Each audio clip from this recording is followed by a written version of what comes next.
수업을 시작하도록 하겠습니다.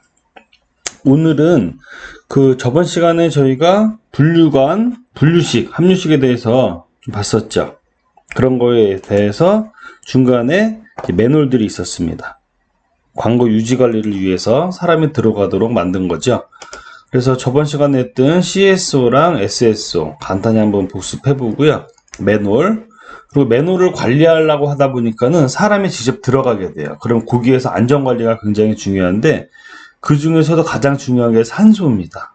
산소 결핍. 저희가 뉴스나 이런 것들을 산업 현장에서 사고 난 것들을 가끔 접하게 되면은 어느 정화조나 어디 들어가서 뭐 작업을 하다가 작업자들이 숨지는 경우가 나오죠. 다 산소 결핍 때문에 원인이 되는데 그런 거에 대해서 간단히 보도록 하겠습니다. 자, 첫 번째 II라고 나왔습니다. II, 인필트레이션하고 인플로, 침입수, 유입수입니다. 침입수, 유입수. 여기서 II라는 것은 분류식 배제 방식에서, 분류식에서 오수관에 오수가 아닌 다른 물이 유입되는 것이라고 보면 돼요. 다른 물이 유입되는 거. 잠깐만, 이걸 좀 내려야 되겠다. 침입수, 파손된 관, 그리고 관이 이어지는 곳에서 관 이음부의 접합 불량, 연결부 접속 불량, 매뉴얼표 등의 광고 부실을 통해서 광고의 부실, 하수 외의 물이 하수 광고로 유입되는 겁니다. 하수 외의 물이 하수 광고로 침투. 유입수는 강우 유출수가 하수 광고에 직접 유입되는 거예요. 강우 유출수가 하수 광고 유입, 침입수는 하수 외의 물이 하수 광고로 유입. 그렇죠? 하수 외에, 빗물도 하수 외니까요. 유입수도 침출수의 일부라고 볼 수 있겠네요. 자, 이런 것들이 침입수와 유입수에 대한 정의입니다. 이 그림으로 잠깐 보면은, 자, 침입수와 유입수란 하고 나왔습니다. 그러면 침입수가 무엇인지 먼저 한번 보게 되면은, 관의 균열이나 관의 접합 부분, 관과 매뉴얼의 연결 부분에 균열에 의해서 지하수나 빗물이 침입하는 것이죠. 그리고 유입수, 유입수는 잘못된 접합, 오접이라고 얘기하는데 오수관과 우수관이 연결된 거예요. 예를 들면은, 그죠? 오수관은 오수관끼리 되고 우수관끼리 돼야 되는데, 예를 들면 이 우수관이 우수관과 연결됐죠. 또 우수관은 되어 있구나.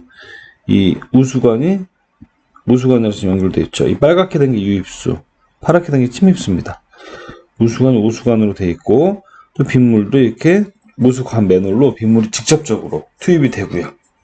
침입수, 여기서 이음부가 깨진 거예요. 그래서 이 외에 있는, 오수 외에 있는 다른 이물질이나 물이 일로 침입이 되는 겁니다. 자, 그림을 보면 좀 쉽게 이해가 되죠? 자, 그래서 이런 이제 II, 침입수하고 유입수가 발생이 되면 뭐가 가장 문제가 되겠습니까? 오수량이 증가하게 되겠죠. 기존에 오수량의 광고가 있는데 그 외에 다른 물질이 계속 투입이 되는 거잖아요. 그죠? 그로 인해서 하수 처리 과정에서 어려움을 겪게 됩니다. 이런 것들을 한마디로 불명수라고 해요.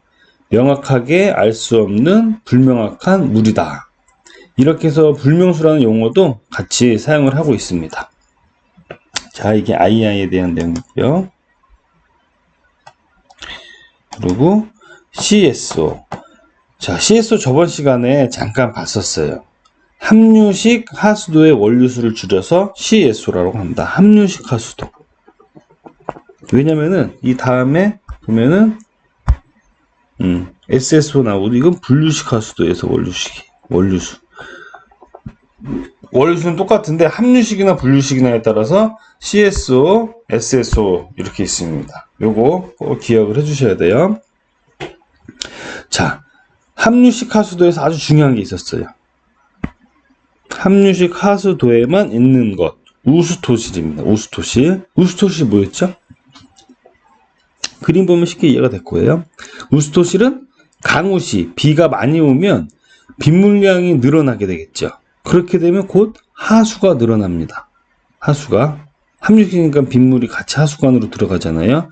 그러면 하수 처리장에서 일정 시설 용량이 정해져 있기 때문에 모두 처리할 수 없는 상황이 발생하게 됩니다. 이럴 때 우스토실에서 하수 처리장에서 처리할 수 없는 초가물들을 강으로 바로 직접적으로 배출하게 만들어요. 문을 딱 막아가지고 이 배출된 하수를 CSO라는 용어를 사용하고 있습니다. 이 배출된 하수가 일로 가면 더 이상 안 되니까, 그죠? 이 CSO라는 것이 문제가 되는 것은 CSO 중에는 빗물뿐만 아니라 오수도 포함되어 있기 때문이에요. 빗물만 미처리된 상태로 방류가 된다면 상관이 없습니다. 크게 강으로 가는 건. 근데 오수가 포함이 되어 있는 거예요. 오수가 같이 함유식이다 보니까. 그러니까 바로 여기서 오염이 직접적으로 되겠죠. 그래서 이 오수가 포함되어 있는, 즉 더러운 물이 포함되어 있는 이 CSO가 강으로, 하천으로 직접 배출되기 때문에 수질 오염에 아주 심각한 영향을 미친다. 이렇게 정리할 수 있겠습니다. 자, 그럼 이 CSO를 정하기 위해서 어떤 방법이나 이런 것들을 설치해서 처리하면 되겠지 않냐라고 질문을 할 수 있어요. 그런데 현재 국내에는 이런 장치들이 많이 설치되어 있지 않습니다. 왜냐하면 이 CSO가 이렇게 우스토실 함유식에서, 물론 함유식도 지금 많지는 않아요. 일부 노후된 지역이나 따지면은 지금 뭐 새로 생기는 도시들 있죠. 그런 도시들은 다 분류식으로 되어 있어요. 근데 함유식은 예전 오래된 그 전통 가옥들이 많은, 옛날 그 주택가가 많은 아파트 말고요. 그리고 오래된 지역들은 전통적으로 저희가 70년대에 함유식을 썼기 때문에 함유식이 돼 있어요. 그리고 다 새로 보수 작업들을 해가지고 많이 고쳐졌는데 일부, 아주 일부가 남아 있습니다.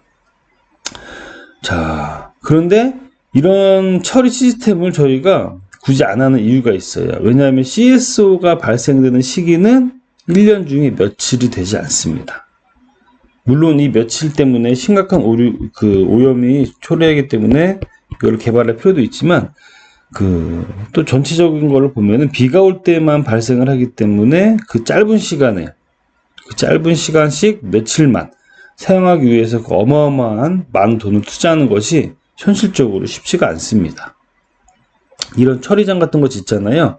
그러면은 뭐 몇백억, 몇천억 들어요. 또 유지가를 한번 전업도 유지관리를 계속 해야 되잖아요. 평소에도 가끔씩 되면 유지관리가 되는데, 이거를 뭔가 처리 시스템을 만들어 놓고 비가 안 오고 1년 중에 대부분이 우스토실을 통해서 이렇게 미처리된 오수나 하수가 나가지 않을 텐데, 그때는 여기서 처리 시스템이 운영이 안 되잖아요. 그죠? 어떤 기계든지 운영을 안 하고 있으면은 다 고장이 납니다. 그래서 CSO의 처리 장치에 대한 시설 투자가 굉장히 보수적으로 이루어지고 있어요. 거기 참고해 주시고요. 그 다음 SSO, 분류식 하수도의 원료수입니다. SSO랑 사실은 CSO랑 유사하죠. SSO는 다른 게 분류식 하수도. 위에 건 함유식이었고요. 그러면 분류식 하수도에는 어떤 원료수가 발생되는지 한번 볼게요. 자, 분류식은 오수와 우수를 분리해서 이원화해서 배제하는 방식입니다. 오수는 오수관을 통해서, 우수는 우수관을 통해서 배제를 하죠. 그런데도 불구하고 더러운 물이 흐르는 오수관에 빗물이 유입된다든지 지하수가 유입되다든지 또는 기타 다양한 형태의 어떤 계곡수, 다양한 형태의 물이 유입되면 똑같이 양이 늘어나는 현상이 발생합니다. 양이 늘어나게 되면 오수관은 오수가 증가하게 되는 거죠. 오수가 아닌 게 들어갔으니까 그만큼 부피가 증가하겠죠. 그러면 똑같이 하수 처리장에서 처리할 수 있는 용량을 초과하게 됩니다. 똑같아요. 그렇죠? 그렇게 되면 어떻게 해요? 이때 발생되는 초과한 물을 강이나 하천으로 보내주는데 이게 SSO라고 합니다. 분류식 하수도에서의 원료가 아니에요. 자,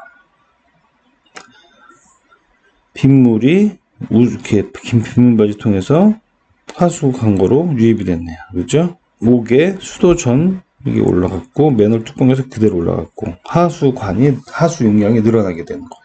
자, CSO랑 SSO랑 거의 유사하죠. 근데 둘 다 똑같이 이렇게 돼버리면은 문제들이 발생한다는 거예요. 수질 하천에 대해서 요거에 대해서 간단한 참고 영상 하나 제가 여기 2개 해놨는데 한번 보도록 하겠습니다. 첫 번째 게 이거. 공장 폐수, 생활 하수가 뒤섞인 더러운 물이 그대로 하천으로 흘러가는 현장을 보여드렸는데, 반대로 깨끗한 지하수나 계곡수가 하수 처리장으로 직행하는 현장도 다반사입니다. 하천에서 흘러가야 할 물이 하수 처리장으로 보내지면서 쓰이지 않아도 될 처리 비용으로 수십억 원이 낭비되고 있습니다. 장석영 기자입니다. 대전 둔산동 일대 복기하천 종점부. 맑은 물이 유등천을 향해 흐릅니다. 하지만 물이 하천으로 빠져야 할 이 부분에 와서는 이 같은 시멘트 시설에 막혀버린 채 모두 하수종말 처리장으로 보내지고 있습니다. 물은 대부분 이 일대에서 발생하는 지하수입니다. 땅에서 깨끗한 지하수가 솟구치고 있는데 이렇게 맑은 물이 복기하천을 거쳐 하천으로 가지 못하고 엉뚱하게 하수 처리장으로 보내지게 됩니다. 과거 마을 주민들의 빨래터였던 보문산 끝자락의 계곡수 집화장입니다. 이곳의 계곡수도 하수박스를 통해 원래는 유등천으로 보내져야 하지만 모두 하수 처리장으로 흘러가고 있습니다. 가정집에서 여성들은 하도에서 풍요를 다 하수 처리 이렇게 하수 처리장으로 맑은 물이 대량 흘러가면서 처리해야 할 물의 양이 크게 늘게 됩니다. 전문가들은 최소 60억 원 이상의 하수 처리 비용이 낭비되고 있다고 말합니다. 또 맑은 물이 하천으로 흘러가 수질이 개선되는 기회조차 원천적으로 박탈되는 상황입니다. 비용을 나왔을 때 다량의 물이 이 무소실을 통해서 하수처장으로 많이 들어가기 때문에 하수처장의 유량이 많이 증가해서 그리고 하수처장의 유지 관리하는 데도 어렵고 그 비용도 많이 들어가는 것이 그것이 문제점이라고 볼 수 있습니다. 대전시장에 대해 오수와 깨끗한 지하수를 분리하는 것에 한계가 있다고 말합니다. 대전시장 대공사고 보면 분리한 사업을 사람이 많이 그래서 어느 부분이 100% 됐다라고 할 수는 없어요. 5년간 1조 원이 넘는 예산을 들여놓고도 정작 어쩔 수 없다고 답변하는 대전시. 한계가 있다고 치부하기엔 들어간 예산이 너무 엄청납니다. TJB 장석영입니다. 앞선 보도에서 자, 이거는 깨끗한 물이 하수처리장으로 들어갔습니다. 그죠? 분리식으로 통해서. 그러니까 하수처리 비용이 증가하고 우리가 안 좋은 시스템들을 주고 있죠. 자, 요번에는 뭐냐면 거기에요. 이런 도시화 시스템들이 되게 많은데 이건 지금 수질에만 따지지만 에너지까지 더 하면은 굉장히 많습니다. 그래서 요즘에 스마트 시티라는 것들이 나왔어요. 각종 연관되어 있는 것들은 서로 센싱을 통해서 제어가 되는 거예요. 요거 한번 봐볼게요.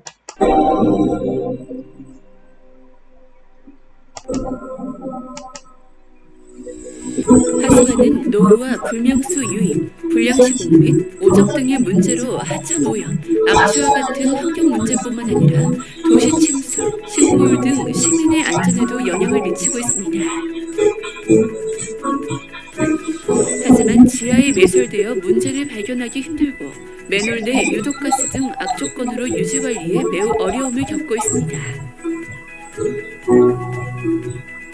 이를 해결하기 위해 하수시설의 신설과 증설, 그리고 막대한 인력과 장비를 동원한 지속적인 유지관리가 필요합니다. 하지만 이는 천문학적인 예산과 장기간의 공사를 요합니다.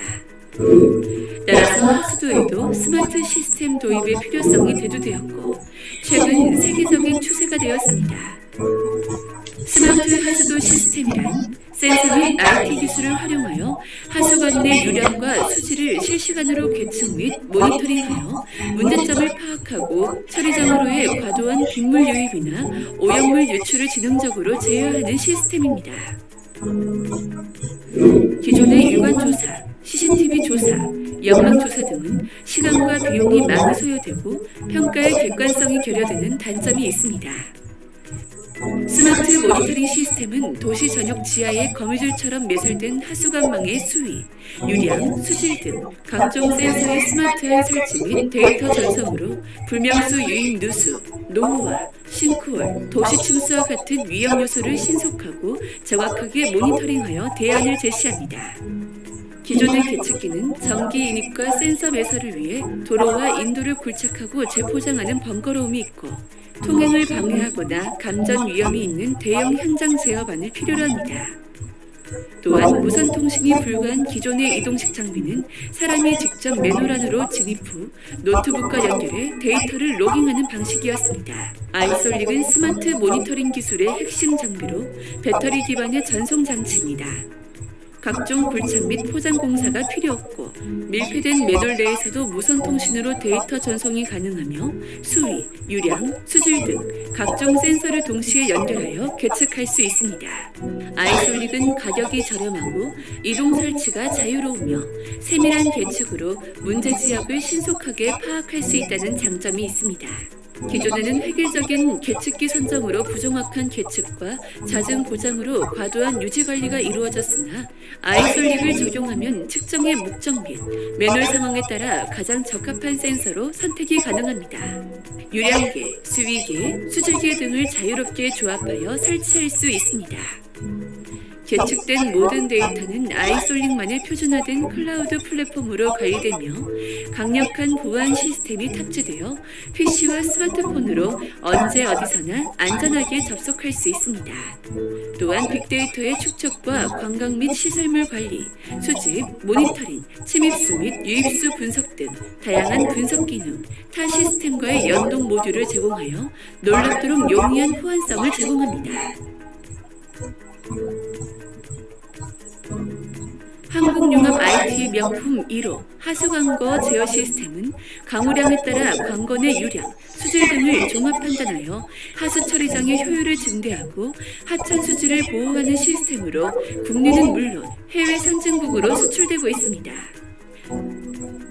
한루식 하수 처리 시설은 하나의 관으로 생활하수와 빗물이 흐르는 방식입니다. 하천 인근에 위치한 우수토실의 기능은 건기 및 강우 초기에는 하수를 처리장과 연결된 관으로 유입시키고 강우가 지속 시에는 일정량의 하수와 빗물이 동시에 처리장으로 유입되고 그 이상은 하천으로 원류시키는 기능을 합니다. 따라서 한류식은 강우 시 빗물이 하수 처리장으로 지속 유입되어 용량이 초과되므로 처리장의 기능이 마비되는 단점을 가지고 있습니다. 이러한 단점을 보완하고자 분류식 하수관과 정비 사업으로 오수관을 신설하여 생활오수만 흐르게 하고 기존관은 빗물만 흐르게 하는 우수관으로 사용했습니다. 이에 기존관은 우수토실을 폐쇄하여 빗물이 처리장으로 유입되지 않도록 하였습니다. 하지만 우수관에 원인불명의 오수가 유입되거나 강우 초기 시 오염물질이 하천으로 바로 유입되는 단점이 있습니다. 함유식과 분류식이 공존하는 합병식의 경우에는 강우시 기존 함유식으로부터 빗물이 하수 처리장으로 유입되므로 많은 예산이 투입된 분류식 공사의 효과가 저감될 수밖에 없습니다. 기존에는 하수 처리장에서 처리 후 방류되는 하수의 수질이 이슈였지만 최근에는 하수 처리장으로 도달하기 전에 하천으로 방류되는 미처리된 하수에 대한 관리가 이슈가 되고 있습니다. 이러한 문제를 한국융합 IT는 우수토실에 전용 수문을 설치하고 원격 모니터링과 제어로 오수와 우수의 분리에 최적화된 기술을 제공함으로써 해결했습니다. 강우, 수위, 수질, 하수처리장 운영 상황을 고려한 의사결정 기법으로 수문을 개폐하여 하수처리장 효율성 증대와 하천오염 및 도시침수 등을 예방할 수 있습니다.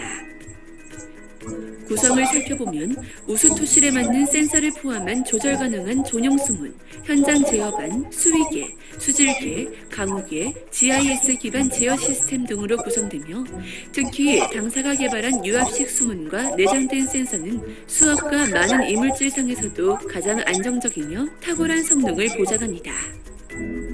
각 하수 시설에 설치되어 활용되는 효과를 살펴보면 가장 많이 보급된 분류시기는 강우 초기 우수관 내 원인불명 오수와 오염물 발생 시 이를 하수 처리장으로 이송합니다. 자, 시간이 얼마 안 남아서 요거는 나머지는 각자 한 번씩 보시고요. 다음 동영상으로 또 넘어가도록 하겠습니다.